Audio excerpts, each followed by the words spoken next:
మొన్నటికి మొన్న తిరుమలలో శ్రీవారి లడ్డూలకు జంతువుల కొవ్వు పూసి దాన్ని భక్తులకు పంచారు అని ఒక అబద్ధాన్ని చెబితే చంద్రబాబు నాయుడు గారు ఆ అబద్ధాన్ని ప్రజల్లోకి తీసుకెళ్లడానికి సనాతని వేషం ఆ రోజే వేసినటువంటి వేషం అది. అప్పటి వరకు లేదు అటువంటి వేషం.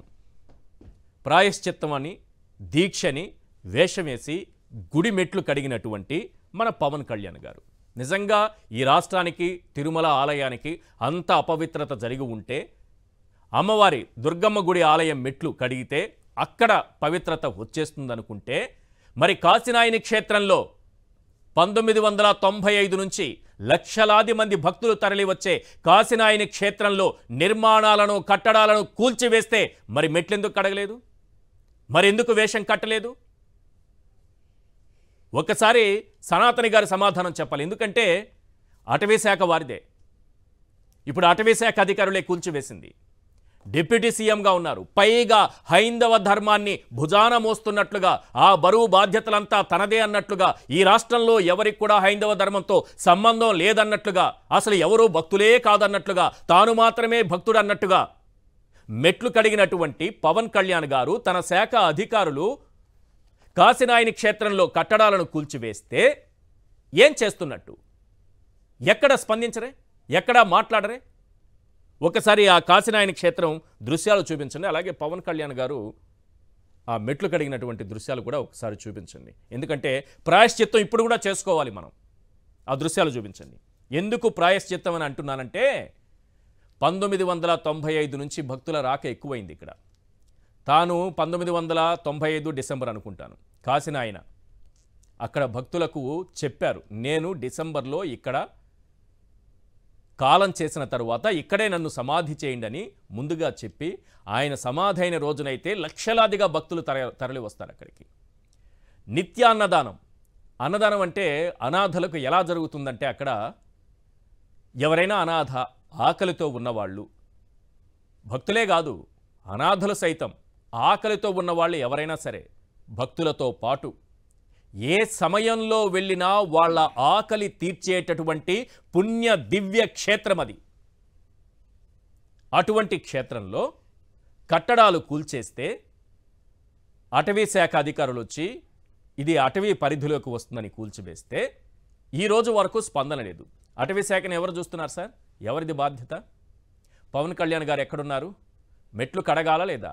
ఒక్కో ఇటుక పేర్చాలా లేదా? ఒక్కో కట్టడాన్ని మళ్ళీ నిర్మించాలా లేదా? భక్తుల మనోభావాలు గాయపడ్డ భక్తుల మనోభావాలకు హైందవ ధర్మం అనేటటువంటి పూత పూయాల్సినటువంటి అవసరం ఉందా లేదా? ఈరోజు కాశీనాయని క్షేత్రంలో భక్తులు ఆ జిల్లాకు మాత్రమే పరిమితమైన వాళ్ళు కారు, రాష్ట్ర వ్యాప్తంగా ఉన్నారు. అద్భుతంగా అక్కడ ఉత్సవాలు జరుగుతాయి. ఆయన సమాధి అయిన రోజునైతే లక్షలాదిగా తరలి వస్తారు. అటువంటి చోట ఇలాంటి పాపపు పని జరిగితే పవన్ కళ్యాణ్ గారు ఇప్పుడు వేషమే లేదు, మెట్లు కడగలేదు, ప్రాయశ్చిత్త దీక్ష చేయలేదు. తప్పనిసరిగా చేయాలి. అక్కడ కూలిపోయిన ప్రతి ఇటుకను మళ్ళీ పెట్టాలనేది భక్తుల డిమాండ్, భక్తులు కోరుతున్నారు. అందుకే ఈరోజు జగన్మోహన్ రెడ్డి గారు ఒక ట్వీట్ పెట్టారు. నిజమైన హైందవ ధర్మ పరిరక్షకులు ఎవరు? నిజంగా హిందూ ధర్మాన్ని కాపాడుతోంది ఎవరు?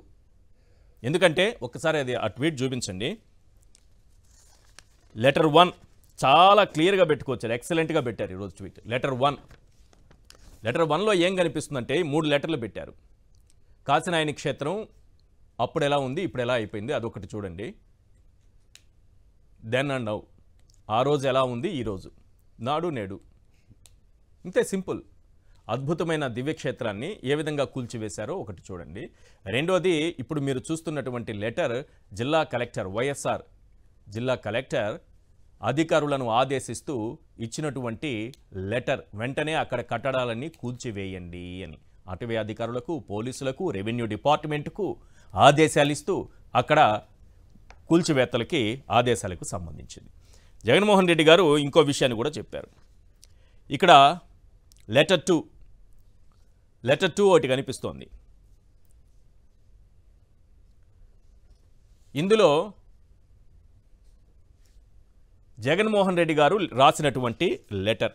అంతకంటే ముందు August 7 letter 1 August 7 2023 from government of India environment forest and climate change to standing committee NMBL. వీళ్ళు ఒక లెటర్ రాశారు రాష్ట్ర ప్రభుత్వానికి.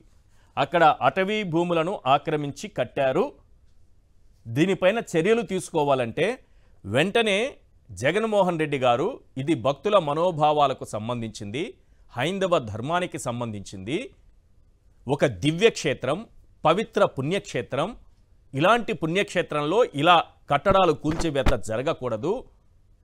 ఈ పుణ్యక్షేత్రం ఎంతోమంది భక్తులకు, అనాథలకు, ఆకలితో ఉన్న వాళ్ళకి ఆకలి తీర్చేటటువంటి అన్నదాన సత్రాన్ని కూడా కూల్చేశారు ఇక్కడ. అటువంటిది జరగకూడదని కేంద్ర ప్రభుత్వానికి వెంటనే ఒక లెటర్ రాశారు. కేంద్ర ప్రభుత్వానికి లెటర్ రాశారు. కేంద్ర ప్రభుత్వం ఇచ్చినటువంటిది ఇది.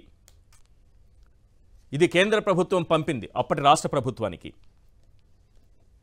పంపిన లెటర్ ఇది. ఎప్పుడు?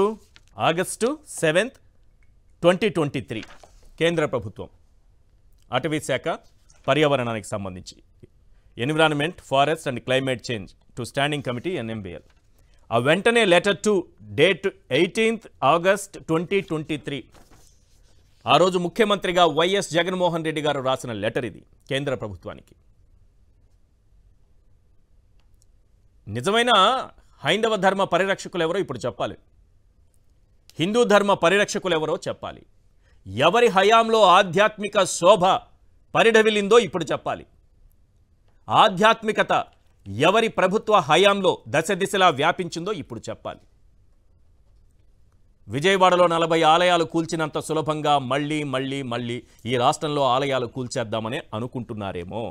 ఆ రోజు కూడా కేంద్ర ప్రభుత్వం నుంచి ఉత్తర్వులు వస్తే వెంటనే జగన్మోహన్ రెడ్డి గారు స్పందించి రాసినటువంటి లెటర్ ఇందులో చాలా క్లియర్గా చెప్పారు. అక్కడ ఎన్క్రోచ్మెంట్ ఏదైనా జరిగి ఉంటే అందుకు మీరేదైనా చర్యలు తీసుకుంటే అందుకు పెనాల్టీ ఈ రాష్ట్ర ప్రభుత్వం చెల్లిస్తుంది. కాశీనాయని దివ్యక్షేత్రం తరపున రాష్ట్ర ప్రభుత్వం ఏ పెనాల్టీనైనా చెల్లించడానికి సిద్ధంగా ఉంది అని చెప్పి లెటర్ రాశారు. మరి పవన్ కళ్యాణ్ గారు ఏమైపోయారు? ఇప్పటి వరకు మాట్లాడలేదు.